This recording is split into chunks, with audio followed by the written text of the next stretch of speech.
They gave us nothing. Pakistan gave us nothing. It was zero something. In 1998, they come and they tested the nuclear weapons in our homeland. And that was my biggest grievance against Pakistan was this nuclear test. Because I was writing for the Environment News Service. I was also one of my areas that I preferred to write was environment. And this was an environmental disaster for Balochistan. I will appeal to all the people, good people in India who think this Pakistan will somehow reform. They will never, never, ever reform. Their mindset is wrong. Their mindset thinks they are superior. How can you be superior? You are always begging for IMF loans. Where are you superior from? Show me. I'm so grateful that your cricket team did a great job over there. Namaskar, Jai Hind. Good morning, ladies and gentlemen. Welcome to my podcast, A Vision That Matters. It's your vision in life for yourself, for your nation. That would ultimately take you to where you wish to be. And on this occasion today, the guest today is a man whom Pakistan would never want to come out in public. Given an opportunity, the Pakistan will oppress him the strongest possible manner. And he is none other than Ahmar Mustikhan, a veteran Baloch, a veteran journalist who has worked in the newsroom across 3-4 countries. He has published over 24 international publications, including the Washington Post, the Times of India. He has spoken at the United Nations Human Rights Commission in Geneva. He has created a forum called American Friends of Balochistan, and he operates from Washington, D.C. And he's a voice which Islamabad cannot silence anymore. In fact, I must share that with you. The New Republic calls him, you know what, Pervez Dispenser, for confronting Pakistan's most powerful leaders on American soil. And is known for having heckled Nawaz Sharif at US Institute of Peace for taking on many more leaders in public. He's a journalist, he's a linguist, he's an activist. He's a man who has risked everything, his entire life, for a homeland that he's fighting to make it breathe free. From the killing fields of Balochistan to the corridors of power in Washington, I present Ahmar Mustikhan today to you all. Heartiest welcome, Ahmar. Thank you. Namaskar. Happy Mahashivratri. I'm very honored to be in this program with you. You see, I've always believed in looking towards the east when it comes to Balochistan. And you know that how the British left all of us in a mess in 1947.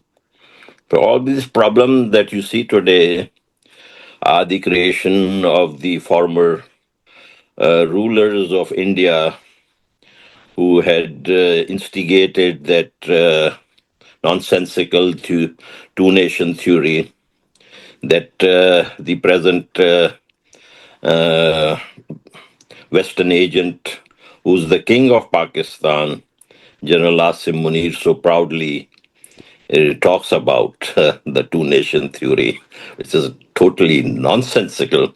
India has got so many different ethnic groups, and it's not just two religion in India. They've got so many different beliefs and faiths and ideologies. So I don't know how these guys, you see, the ones in London about 150, 200 years ago, whenever they started this nonsense of two-nation theory, that finally climaxed into this horrific Holocaust in 1947. And we suffered, our land, Balochistan, suffered a lot because of that Holocaust.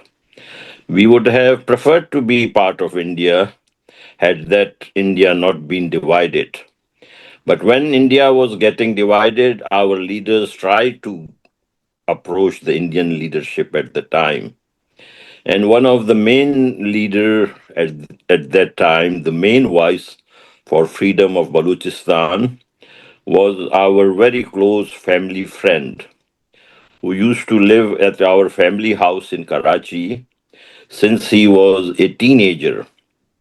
He was a good, he was he was kind of close to the ideology of the founders of India, and Nehru and Gandhi, and he was a leftist Marxist. His name was Gosbaks Bizinjo. He became briefly the governor of Balochistan when first time Balochistan got the status of a province in 1972 after the Bangladesh war.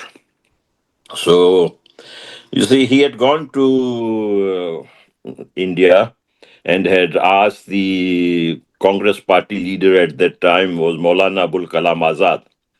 So he had gone with a team of, I believe, five senior leaders of the party in Balochistan called the Kalat State National Party. So these five-member delegation went to India and they told Maulana Abul Kalam Azad that you have to stand with us, otherwise Pakistan is going to occupy Balochistan. And then Maulana Abul Kalam Azad, I don't know why, he said, you have to make compromise with Pakistan because if you don't, then the British will get a chance to postpone the departure from India. So just because of Balochistan, we cannot afford to let the British overstay in India. And that was the advice he gave to the Baloch leaders. And our Baloch leaders came back very dejected because they were expecting that India will stand with them at that very crucial point when this Pakistan was being created by the British. Now, you see, I will not blame totally the leaders at the time because maybe the power was in the British imperial powers and the Indian leaders were getting for the first time a taste of freedom. Maybe I can give that benefit of the doubt at that time that they had not the immense capability in their hands. But it was really unfortunate. What had happened in March 1948, there was your All India Radio broadcast a news item that the Khan of Kalat is asking India that he wants to join India. And then you see the Pakistanis, very crooked criminal, Mr. Jinnah, they the Pakistanis revere him and present him as if he was a big constitutionalist, he was a man of character. Nothing of that sort, sir. I will humbly submit he was the first among the crooks of Pakistan. In Karachi, my grandfathers had also built a very nice mansion in 1912. Uh, in those days, Karachi was a small city, not like now it is. Now it is like maybe 20 million. God knows what the population is. Very big, huge. But at that time, it was less than half million in prior to partition. But you see, one gentleman from he was a Marwari Hindu merchant, Seth Shivratan Mohata. He built the best mansion in Karachi in 1927. He built that mansion on the seafront, and in 1947, 50% of the Karachi population was Hindu.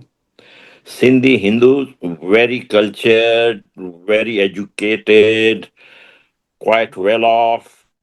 I mean, they had everything going on, and Sindh had got everything going on for it. And Karachi used to be called, I believe, the Paris of the East in those days. So this guy you see in 1927, Seth Shivratan Mohata, built that palace called the Mohata Palace on the seafront. And Jinnah was his lawyer prior to partition. And I believe he had come and stayed at that mansion, at that palace. But as soon as partition happened, you know what? It's I'm not sure why the Indian media does not highlight it. As soon as the partition happened, Jinnah said, "This property belongs to me." And Seth Shivratan Mohata he became so sad he was not expecting. He had another property. He said, "Please take that. This one I built with great love for my wife." But Jinnah did not listen. And he left Karachi. I believe there is a Mohata market or something in Mumbai now. These people left Karachi and they settled, I believe, in Mumbai. So, and the thing was, Brigadier Saab, after nearly 20 years, July 9, 1967, at that same palace, Mohata Palace, Ayub Khan employed some of the male servants of Miss Fatma Jinnah to strangulate her in her bedroom. And she was killed in her bedroom by one or two of her male servants that Ayub Khan had employed.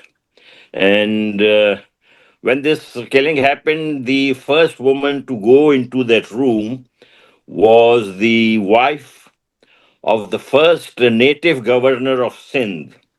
She was our family friend. Her name was Lady Sugra Hidayatullah. I asked Lady Sugra Hidayatullah much later in the 1990s. I said, "Was it right that your Fatma Jinnah was killed?"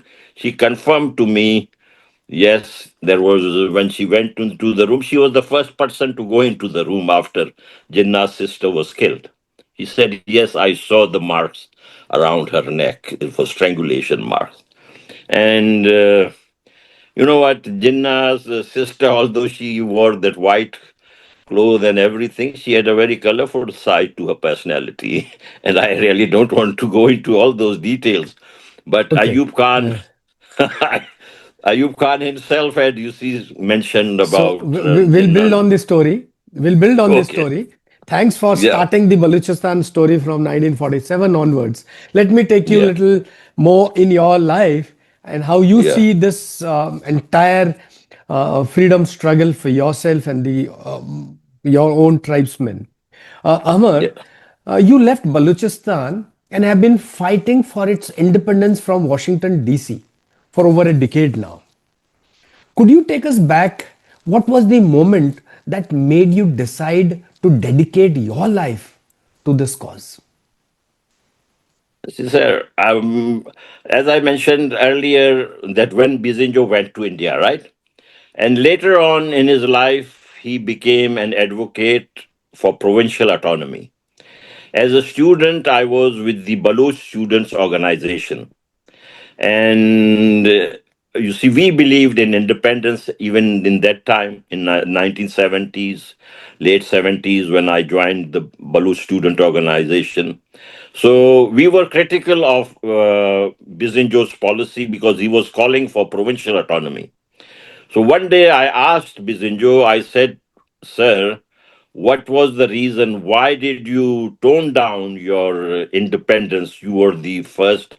Because Bizinjo had made the speech in the Houses of Parliament in Balochistan. We had a bicameral parliament in Balochistan, and they had both unanimously rejected the idea of Pakistan. And Bizinjo was the main speaker at the time. And he had said, you see, Balochistan is for Pakistan, just like Iran is for Pakistan, just like Afghanistan is for Pakistan. Just because we are Muslim doesn't mean that the Pakistanis are going to take over Balochistan. So I had said that to, and he had, you see, told me that we don't have a military, and the Punjabis, the British left that very strong Punjabi Muslim army, as you know. They had created this. British were actually much better planners than the Americans. The British used to think of like 200, 300 years in advance. The Americans think about two elections or three elections presidential, I believe. So they created this nonsensical Pakistani jihadi military, and you see, and that became our problem. That at that time we could not. What happened later on? See, Brigadier Saab, they always gave us nothing. Pakistan gave us nothing. It was zero something. The zero sum theory is the Punjabi crust will take everything and they will not give us anything in return. This is their policy, zero sum. And because of that zero sum, we never got anything. For a brief period in 72, when the government was given to Sardar Ataullah Mengal, who became the chief minister, I believe it was 9 months or 11 months. And then Bizrinjo became the governor. But soon after, Mr. Zulfikar Ali Bhutto, the same guy who said we are going to eat grass, but we are going to make a nuclear bomb, he came and removed our government, the popular government at the time, and the military operation began. So, Brigadier Saab, during that military operation, the prior to this one that is continuing now for the last 2 decades, this present war, in 73, 77, my family had a big role, and they had accused us of providing rations and supplies to the Baluch freedom fighters. And even though Zulfikar Ali Bhutto was very close to my uncle since childhood, but the ISI picked up my uncle, my cousin, and tortured them. And then you see, my uncle actually paid a huge, hefty bribe to the ISI brigadier. And that is how he got freed at the time. So, what Pakistan does is take our money, take our, everything, and give us nothing in return. Finally, what happens in 1998? They come and they tested the nuclear weapons in our homeland. And that was my biggest grievance against Pakistan was this nuclear test. Because I was writing for the Environment News Service. I was also one of my areas that I preferred to write was environment. And this was an environmental disaster for Balochistan. And my editors tell me that the Environment News Service in the United States was the first to report the nuclear test in Balochistan. So my editor tells me that, so I think he's right. I'm not sure. But Right. that story really, that thing, the test in Balochistan really hurt me. That day I was really crying over what they have done to my homeland. And they had not only affected my Baloch people, but my own tribe, which is called the Gorgage, that is in that area where they tested that nuclear weapons. The Gorgej live in the border area of Iran, Pakistan, and Afghanistan. The British divided us, so our area there is where my tribe lives. So, and then what happens is this Pakistani Islamists, they were on the streets of Lahore and the streets of Karachi. They had missile replicas on the huge trucks. They had three missile replicas installed on their huge trucks. Three countries' name. One is the United States, number two, India, number three, Israel. So these were, and they were like celebrating, calling it Yom Takbir and all that nonsense. This is the first nuclear test in the world where religious slogans were raised when the nuclear bombs, the nuclear tests were destroying our beautiful black mountains. So that And must have been then, a difficult time for you while growing up. You saw all those things. And finally, yeah, what was that tipping moment when you said, I must go out of Pakistan, go to America and start the movement myself?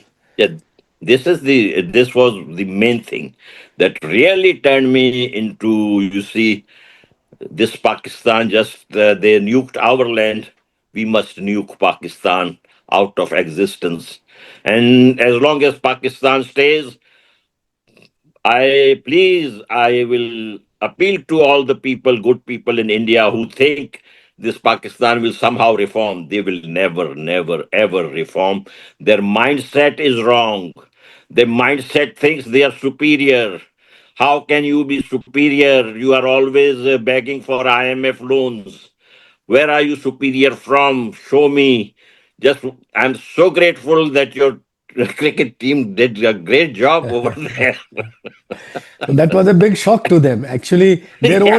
they got trapped into their own diplomacy, cricket Yeah, diplomacy. and and this guy Mohsin Naqvi, the trophy thief, he is the brother-in-law of the king of the jungle, General Asim Munir, and like they say in "Khuda ki khudai ek taraf, jodu ka bhai ek taraf." So he is more powerful than Shehbaz Sharif. If Yeah, we look at when they are meeting Shehbaz Sharif and Mohsin Naqvi, you will see Shehbaz Sharif holding his hands as if he's subservient. right. And that is the biggest, you see, tragedy with Pakistan. The man with the gun, what is Asim Munir? Asim Munir has got no standing whatsoever in the Pakistani, let alone Balochistan. Even in the Pakistani context, he is nobody. But he has become everything because of the GHQ, because of the institution that the British left to preserve their Western interests. Right. And you see, he is going to the World Economic Forum. He's going to the Munich Security Conference. He's coming to the White House presenting. I agree. Let's proceed ahead. In May 25, Mir Baloch declared Balochistan's independence. And the BLA launched massive attacks on 71 targets in one single operations. And Pakistan's own lawmakers, they admit that the state has lost authority in parts of Balochistan. Are we witnessing the beginning of end of Pakistan's hold on Balochistan? There, see, these Punjabi jihadis, right? Unfortunately, we have to use, whenever we are talking about Pakistan, we say Punjabi, Punjabi, right? There are your Punjabi Hindus and your Punjabi Sikhs. I have seen them in America. Extremely decent people. They are so nice. Unfortunately, I don't know what is the problem with the Punjabi Muslim. They have no concept of mine and thine. They are thinking Kashmir is their father's garden.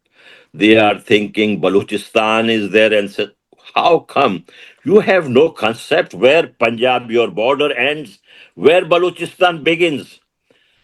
They have, you see, the British said, respect the Baloch. The British also ruled over us, right, sir? The rulers have to have some etiquettes.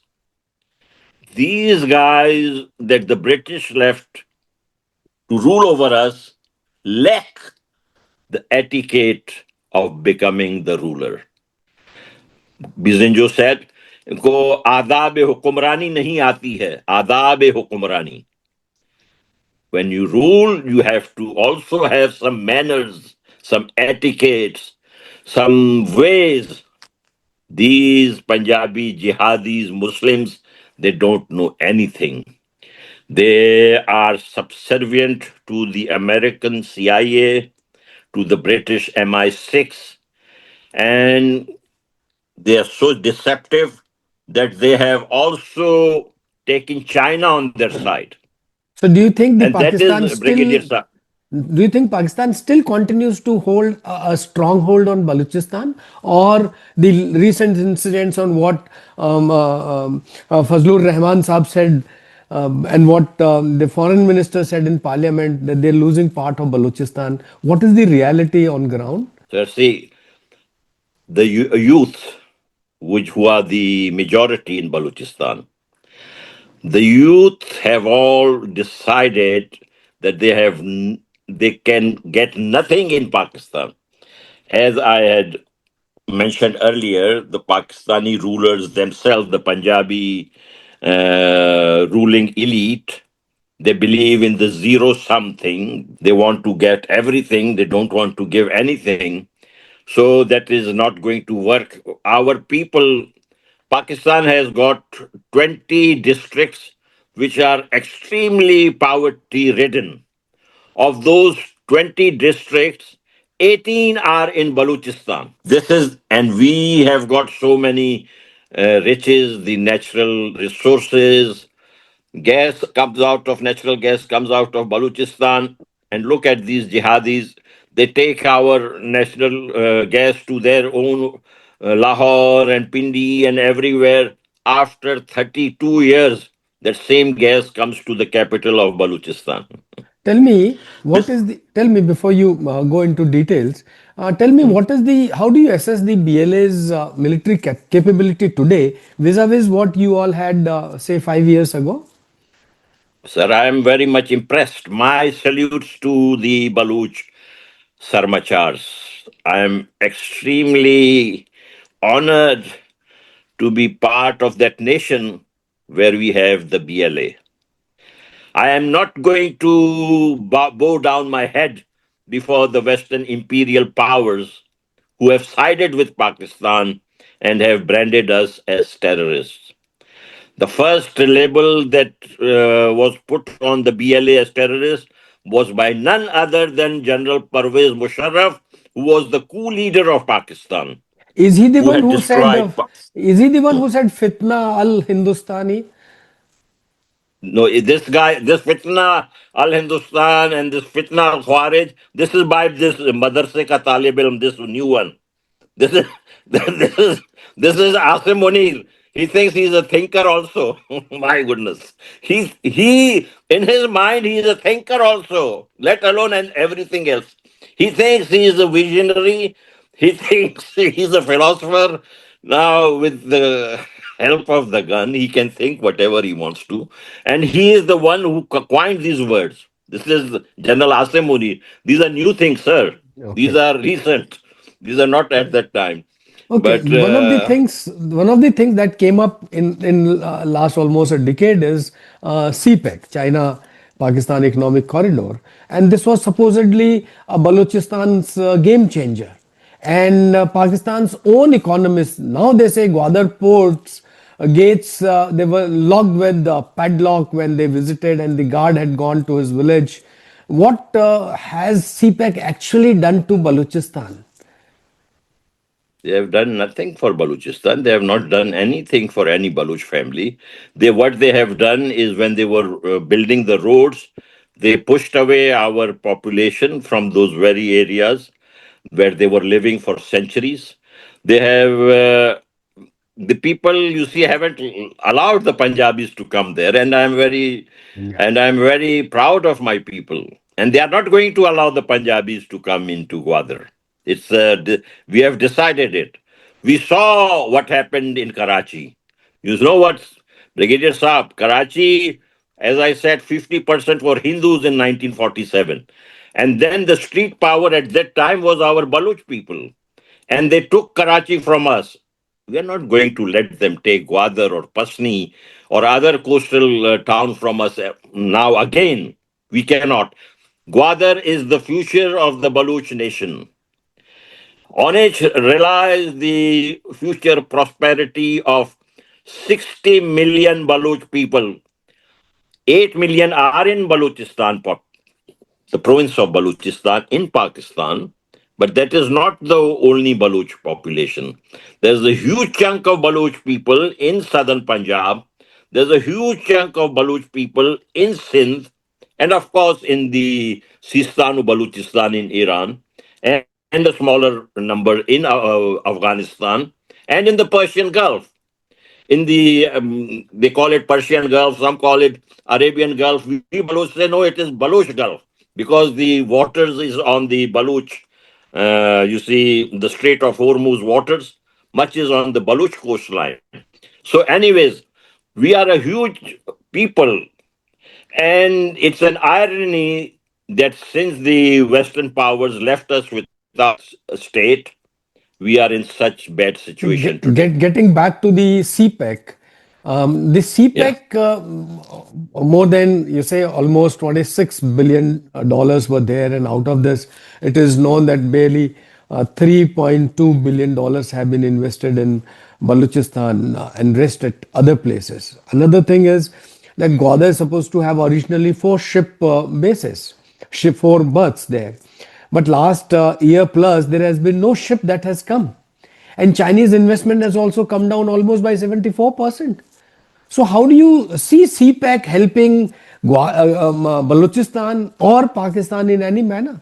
It will not going to happen because you cannot build projects on a land where the people are against it. No project can succeed without the participation, without the support of the local population. The Baloch people are not willing to extend any support to projects that is going to help the Punjabi rulers. CPEC is one of those projects. I'm very, very much concerned about China. China should not be doing such things when they know that the Pakistani ISI and the Pakistani military leadership, they are all sold out to the CIA. So what kind of China should make friends with India? They talk about the dragon and the elephant dance. The ambassador in Delhi always talks about it. So, what is this? Is this just a talk, or are you serious about the dragon and the elephant dance? If you are serious about the dragon and elephant dance, it will be a very good dance. The whole of Balochistan will clap on that dance. I can assure you, because the white Westerners, we know that they are extremely, extremely selfish. But then, if the Chinese are also going to be selfish like the Western, they are negating their own philosophy that Chairman Mao had bestowed on them. And there's a huge following of Chairman Mao even today in China.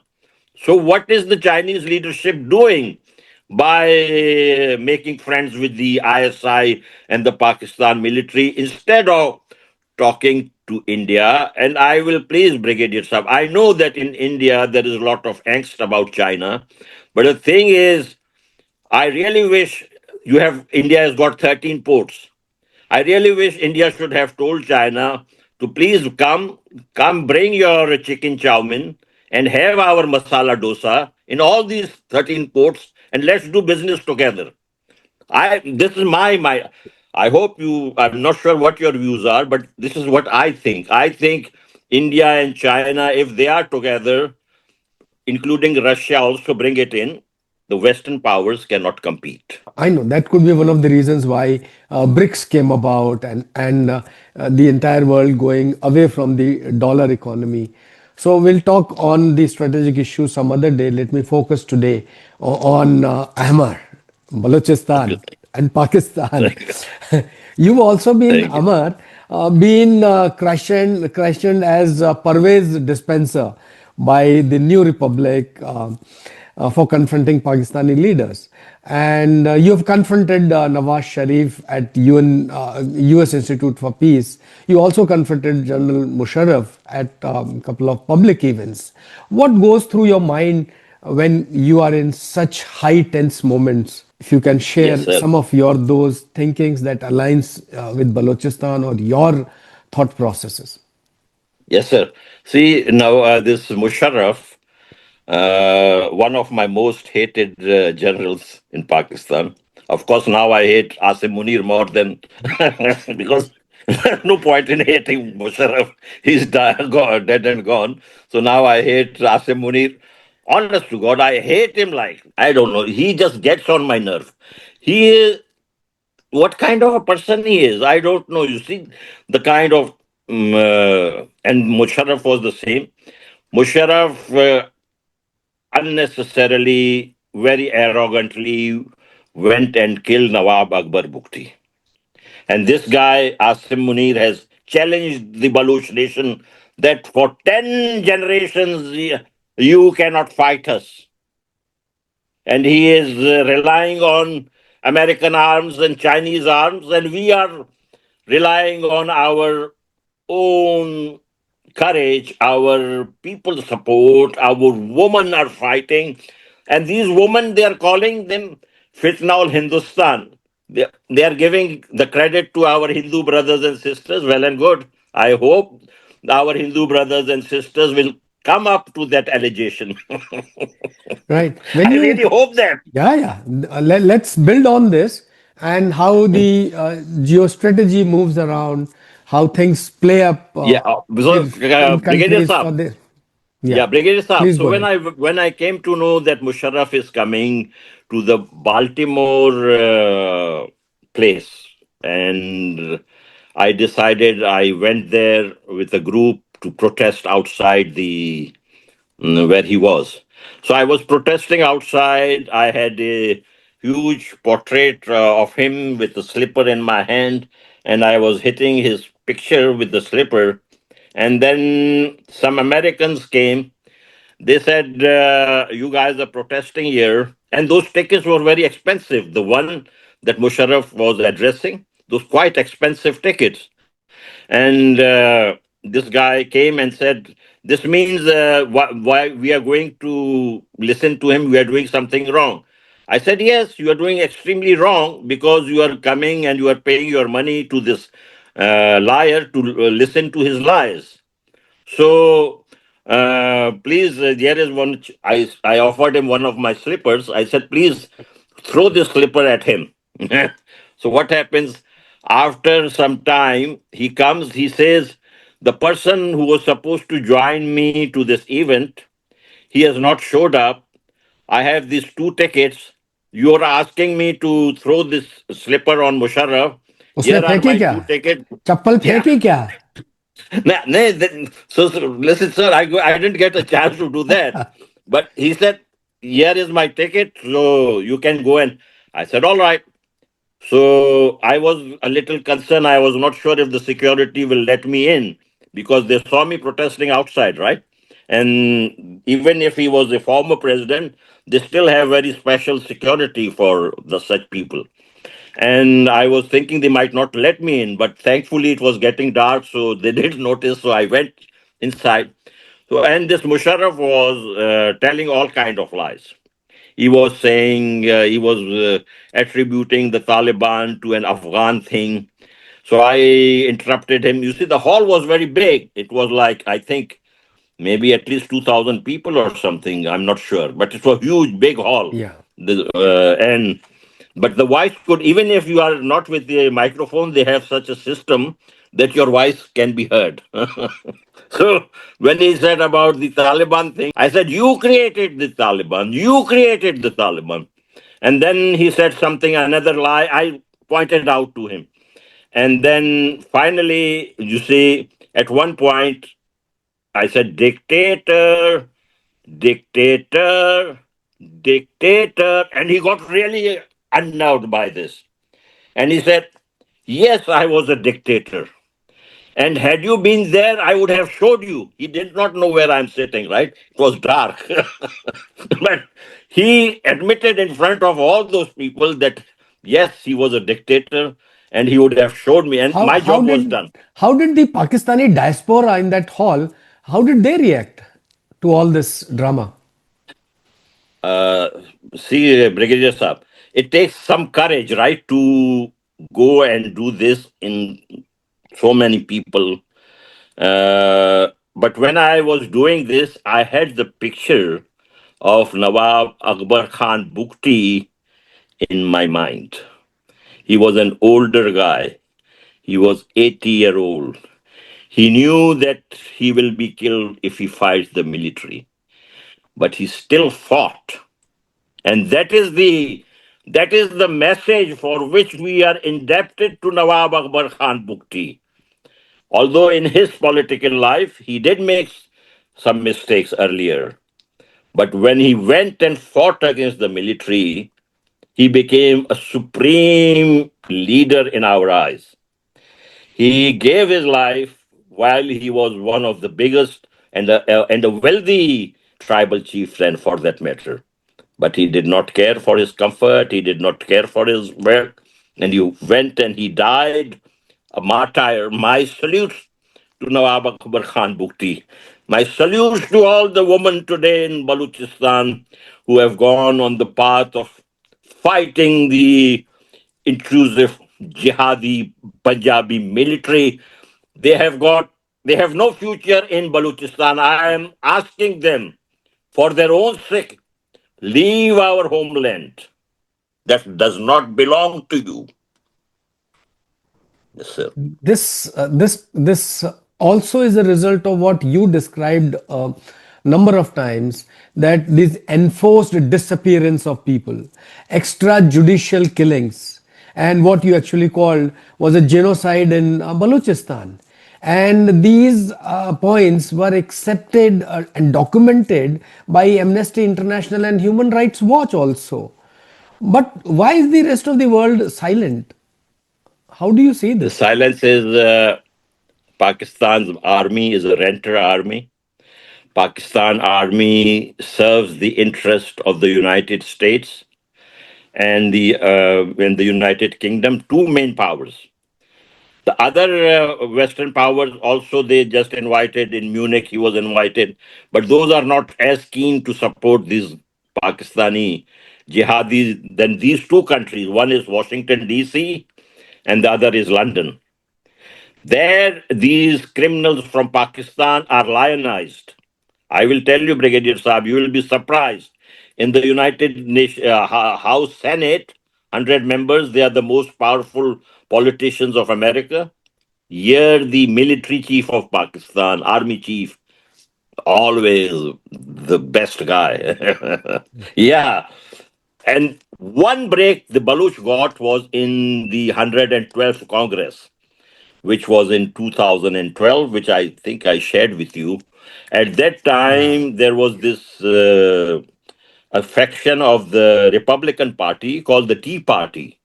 They had 60 members. They had a big chunk of members in the Congress. At that point of time, you may recall we had a Balochistan hearing because the Tea Party was quite active and they were very supportive of Balochistan. I'm very dismayed. Mr. Marco Rubio was a member of the Tea Party, and he knows that Pakistan military cannot be trusted. But you can still see him smiling with General Asim Munir and But you see, the international community has not treated your incidences with the same urgency as they have shown in other cases. because you see, you had mentioned, sir, you had mentioned about Kosovo, right? You had mentioned about East Timor. Yeah. Now, in those cases, the Western powers went and they were Wesley Clark, I believe, the General Wesley Clark, who was the general when Clinton was in power. He took in the bombing campaign in Kosovo to free Kosovo. So the Americans, because they have a huge military machine, you know that if you combine the defense budgets of India, Russia, and China, even after that, you combine these three nations, the American military budget would still be $500 billion more than all these three compared together. So the Americans, you see, like the Punjabis have built their military. That's a very one of their any if there is anything, the big numbers. They are not very strong. It's wrong to think that the Punjabi military is strong. No, sir, they are not strong just by the Can you numbers, by the arms.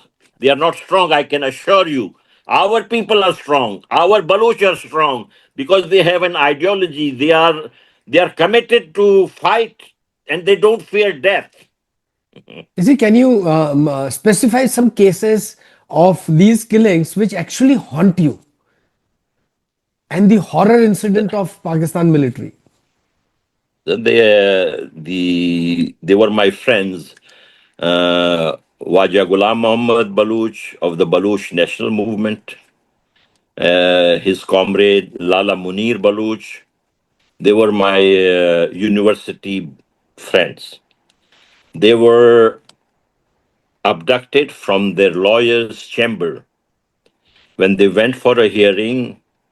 I believe April 3, 2009, they abducted them, and then after a few days, their bodies, very badly tortured bodies, were recovered in Balochistan. I was in America, but I could feel the pain. When they have tortured and they have written stuffs like I don't know Allahu Akbar on Baloch bodies. They have our martyrs on their bodies. They have written these stupid slogans, and that kind of torture. They are right now. Our people are conservative. They don't like to talk about it, but I can assure you, they are committing gang rape of our activists. They are so criminal. I can. They talk about the Nazis of Germany. I will tell you one thing, my honorable sir. The Nazis of Germany might have been Christians. These guys are jihadis.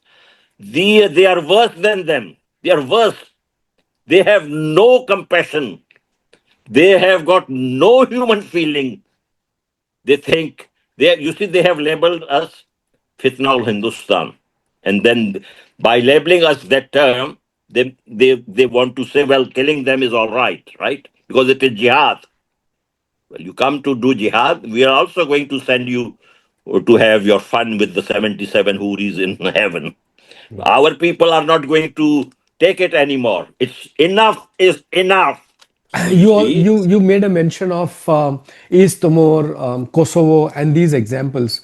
There are multiple examples where self-determination and the struggle brought independence. Bangladesh is one, 1971. East Timor you mentioned. South Sudan is another incident.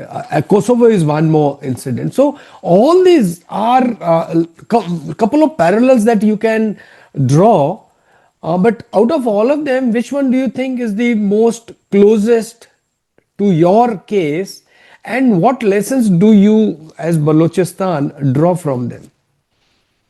yes, sir. I think I had shared about the Eritrea Yeah, separation from yeah, Ethiopia, Eritrea you right? shared. Yes. Yeah. In that case, it was Meles Zenawi, the Ethiopian leader, who had helped Eritrea gain independence. Ethiopia has a population of 135 million, almost the same like the Punjabi Muslim population, almost the same.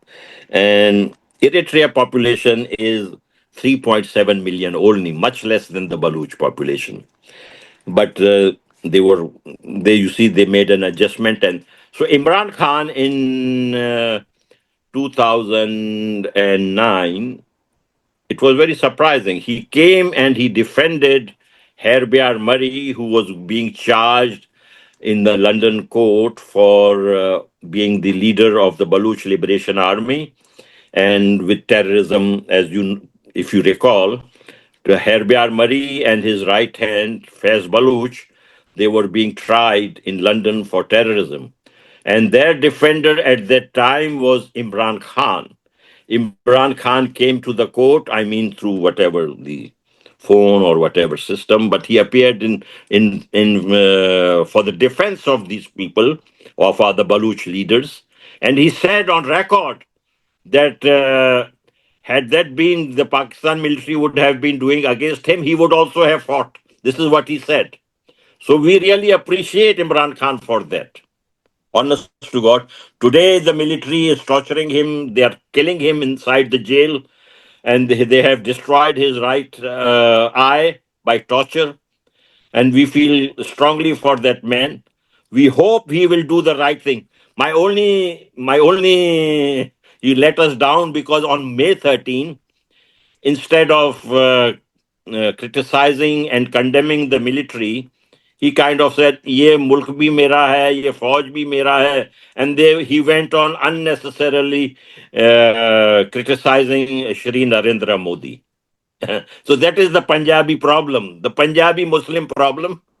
They will always hate Hindus and India, no matter what. You see, Bangladesh was created. Mukti Wahini was there. The Pakistani atrocities were too high, and the Bangladeshis themselves wanted to become free, like your case. but the intervention of Indian military helped them in succeeding, and Bangladesh came about. Is that the path you see for Balochistan? Um, Sir, like in 2016, I had gone, as I mentioned to you, I had gone on an Indian television channel and I had said Har Har Modi, Gar Gar Modi. And that was August 12, 2016. And 3 days later, we appreciated when our elder brother, the most honorable Shri Narendra Modi, from the ramparts of the historic Red Fort, he mentioned Balochistan. And we were overjoyed. Our people were so happy that finally India is coming to our support. Unfortunately, Brigadier Saab, in your defense and security establishment also, there are people who speak like the English and the American accent people. I think they were the one who prevailed upon Sri Narendra Modi was serious about helping Balochistan. But they said, ye ho jayega, wo ho jayega, ye ho jayega. And they kind of seem to have discouraged him. And as you said, I have the privilege to speak on whatever I feel like. I will tell you one thing. Okay, we had some problem with Jawaharlal Nehru when he did not help us, but we are extremely indebted to his daughter, Indira Gandhi, for helping the people of Bangladesh. It is extremely unfortunate that some of the Bengalis have forgotten what Mother India did for them. And I feel ashamed by what they are doing. And our people will never be that again thing. We have the Hinglaj Mata temple. I am very proud to call myself a humble servant of the Hinglaj Mata temple. So our relations with India are bound by thousands of years of linkages. It's not just our very small matter that we are asking. India has a responsibility here. And if you are going to criticize the Gandhi family, the Nehru family, then please, what Indira Gandhi did, we expect Shri Narendra Modi to take that path because he will be helping the sons and daughters of India. He will be helping us, who revere India, we who respect the people of India, we Afghanistan, see Brigadier Saab. When this team lost yesterday, there was all over celebration in Afghanistan. I am a little surprised. Why is the Afghan government not being recognized by New Delhi? Why? Why do go on thinking and thinking and thinking and thinking? What is the problem? With Balochistan, it is India's responsibility to take up this matter at the highest level. And these Pakistani jihadis, whether they are rightist or leftist or liberal or religious, I mean, the one who will drink and dance or the one who will go and just recite the Quran, they're all one on when it comes to Kashmir, these Punjabis. But when it comes to Balochistan, only one of your member of parliament, Umesh Bhai Patel, I believe, I really thank him. He is the only one who has so far raised the issue of Balochistan in your parliament. Right. If the Indian parliament is going to close their eyes on Balochistan, they are not doing a great service to India. This, you please don't think of Balochistan as separate from India. We wish to be very close together. We don't. And how come, you see, when you have got such big support, our people, we love India, love India, we don't love America so much, we don't love China, we love India. And then the Indians are, you see, oblivious. You see, They're saying, In Arthashastra, Acharya Chanakya says enemy is your friend. So you need not specify large numbers of such issues at strategic level, and the continuity of strategic efforts would reveal the outcome in due course of time. And your struggle as Balochistan will reveal if Eritrea could, if Kosovo could, if Bangladesh could, with or without Indira Gandhi or Narendra Modi, Balochistan will. The kind of willpower that I see in you, and through you I see the environment in Balochistan gearing up. Maybe there are more things in line. The recent example is of your women taking on the front seat. Mahrang Baloch and the Baloch Executive Committee, they brought new generation of Baloch, especially the women. Women have come to the forefront. And you find Pakistan responded with tear gas, arrests, and killings in 2025. Remember Yeah. that Quetta protest? Yeah. What do you see this as? Is this Baloch intifada? Uh, yes, sir. Like last year, when the heroic Baloch forces took over the Jafar Express, I called that event the Baloch Spring. I had called that event the Baloch Spring. I was very glad that they did not touch any civilians.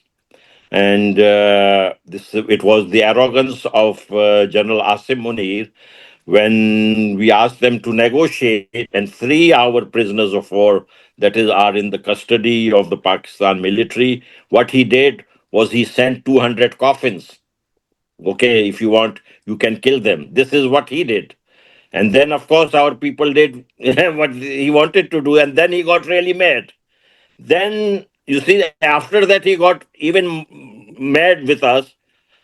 He himself sent the coffins. If you are sending your coffins, so what should we do? We go the coffin ourselves. You sent it, so we are going to send your boys there.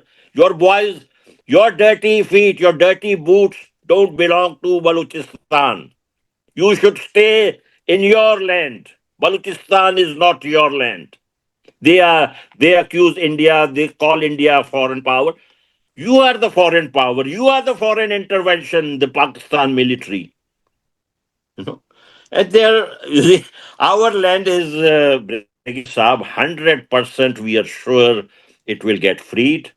We only want full support from two countries. One is Afghanistan, one is India. And if we hope the Iranians will stay neutral, the Iranians will not go and side with these Punjabis because the Punjabis are not sincere with them. The Punjabi Muslims are now sending their boys to go and crush the Palestinian people in Gaza, like they did in Black September when General Zia killed 20,000 Palestinians in Jordan. This Asim Munir is going in that same direction. So our people, the free Balochistan is the destiny of the Baloch people. No one, no power, China, America, United Kingdom, they cannot stop our people. When a nation decides they want freedom, no power on earth can stop them. So we only hope our brothers and sisters in India and our brothers and sisters in Afghanistan will stand with us and Pakistan will fall like a house of cards. Right, right. You made a mention of Iran remaining neutral.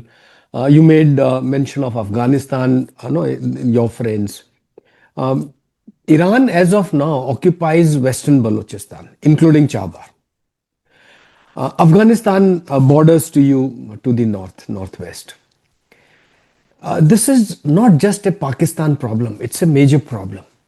What is your vision for a unified, independent Balochistan? See, in Afghanistan, the Baluch areas, right?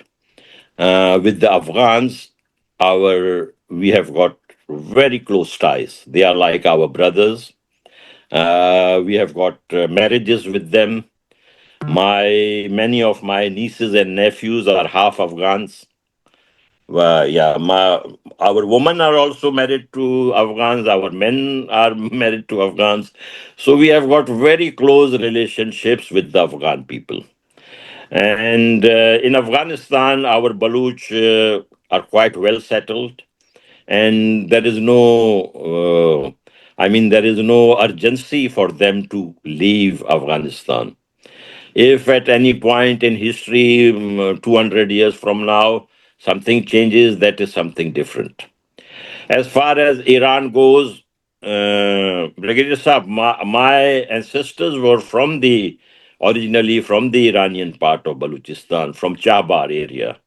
So when we have some problem in Pakistan, for example, we are wanted by the law in Pakistan, we go to Iran.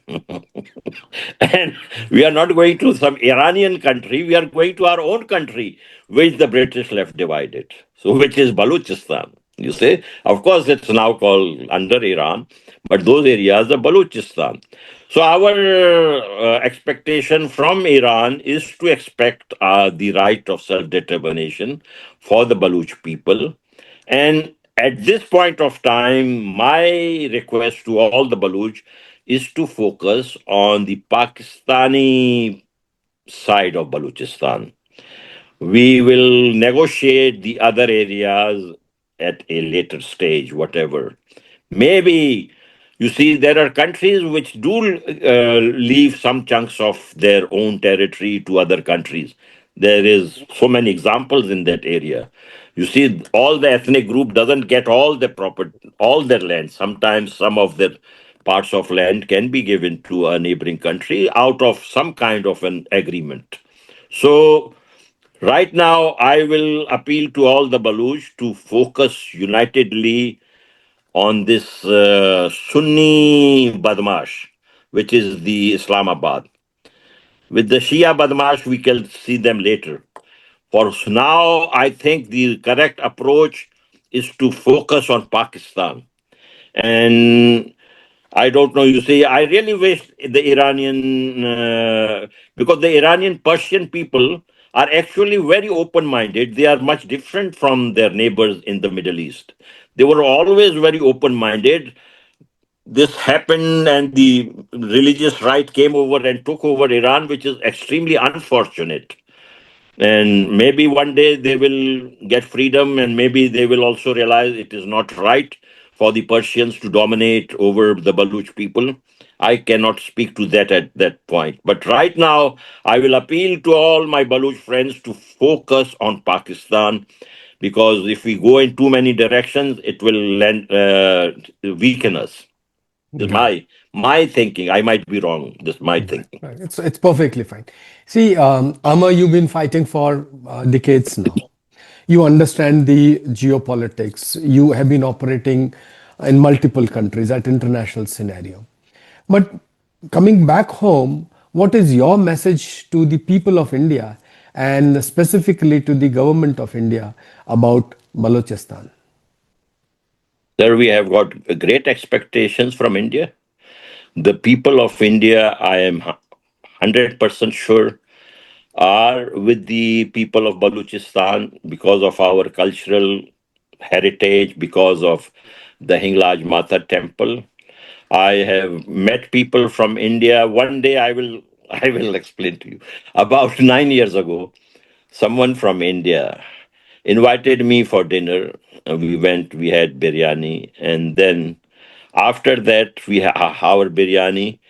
He gave me, like, I'm not sure, maybe $300 or something. And I'm kind of surprised. You see, he invited me for dinner and he's giving me $300. And I'm trying to figure out whether he is from your intelligence bureau or is it he from RAW or what is it? Right, Honest to God, what happens? He told me he was a computer specialist. He said when he was growing up as a youngster, his grandfather would tell him the story about Hinglaj Mata. Uh, right. as- yeah, and for that reason, he had got great regard and respect for the Baluch people. And I was so flattered, you see. So, in the minds of so many Indian people, we Baloch are their very own It's not about any of your security apparatus or about your think tanks or about your foreign policy experts. It is about the people of India who love us dearly and we love them dearly. You see, they accuse us of being being fitna Hindustan and all that. You don't want money to love your mother. Yeah, We yeah. love India because we think of India. I personally think of India as Bharat Mata. Whatever these Punjabi generals are going to accuse me of, I don't really give them a damn care. We, people of India and Balochistan, together have a great future ahead of us. This coming century will become an Indian century with the creation of a free Balochistan. Please don't think that Pakistan is ever going to live peaceably with India. They are not going to. Write it down. They are never going to. They have got something wrong. Pakistan was born with the genetic defect of Indian and Hindu hatred that runs in their blood. You cannot take it out. Right, right. Mr. Amar, this has been a very, very candid and courageous Brigadier Saab, view. one last thing can I say? Yeah, yeah, I sure. published this sarmachar.substack.com through your channel. I would appreciate to let your viewers know. Please subscribe to this so that my word gets more power. Thank you, sir. Sure, sure.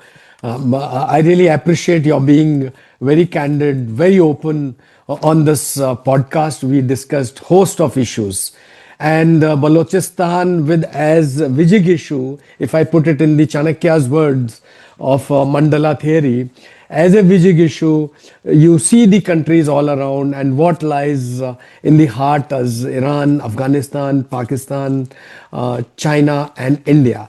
With these and other neighboring states, if you draw the mandala and intersections and the relations, you will understand that the voice of people who are who are wanting to become independent state cannot be suppressed by ABC.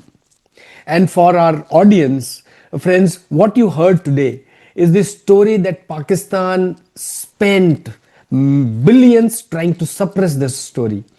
But the voice of these brave Balochis, 25 million Baloch people, it cannot be silenced by bullets, dangerous or enforced disappearance. Kautilya has said 2000 years ago, and I'm a fan of Kautilya. And when I put Balochistan in the context, I find that it's the people who would carry forward the entire mission.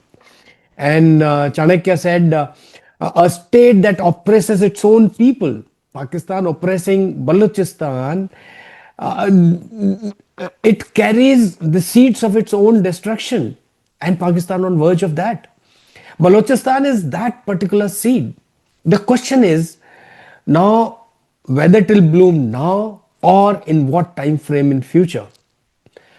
I thank Ahmar Mustikhan for his once again very brave, courageous, candid viewpoint about Balochistan and the affairs connecting with it. This is Brigadier Jeewan Rajpurohit from Vision That Matters. Commons to command, keep thinking, keep questioning, and remember the truth always finds its way out. Thank you very much. Namaskar. Jai Hind.